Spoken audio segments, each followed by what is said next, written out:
For today's video kay mga harvest big talong ani. Sayo kay sa kabuntagon mahigalang na nami diri Lantawa lagi ng mga talong udag ko na kayo. Kay si mama si papa ra mang harvest maong giubanan lang nako para dali ra mahuman. Dugay-dugay na jud ko wala kanay diri sa ubos mahigala ba pag abot na ko diri kagani wa na dagko na kay mga talong na amis jud kay ko. So wala pag dugay-dugay ako dagi paggunting mga talong dira. Ingon na niyo na paggunting mahigala kay para mga bulak sa mga talong dili mga tagak. Basta kay sa kapunuan ka talong dagang kay bunga. Maong careful kay mi sa pag-harvest kay mga bulak para dili matagak. Kay kagagani ang buntag na ni customer na mo palit sa among talungan. Og di ara na giandam na ni papa kay para yato na ko dira sa babaw. Ara na si Uncle Mario wa na gihulat na dyan niya iyang talong. Lantawang talong dagko na no pero dagan na kay sagdaw. Taw dayon na ako na nahatod lantawa lagi ang bubos no wa na puro sa mga talong no pero dagan lagi mga sagbot lagi. Pero sa matag punuan na ni mga talong mahigala gipanghinlo namo para dili makunog sagbot. Sa tinuod lang no lami kay sa pamati na mag-harvest ka mahigala ba kay imong kahago nagbunga na jud. Basta kay magtanom lang jud ta mahigala na jud tay maani. Ang amo di mga talongan diri mahigala na itagasog na poy mga lignin. Kay naguna-una man kog harvest ug matag ko mahigala batay wala lagi wa dili din nagkadimao dili pa man day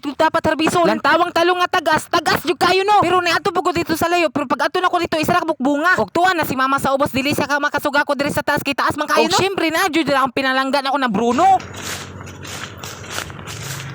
Sige na kay ko.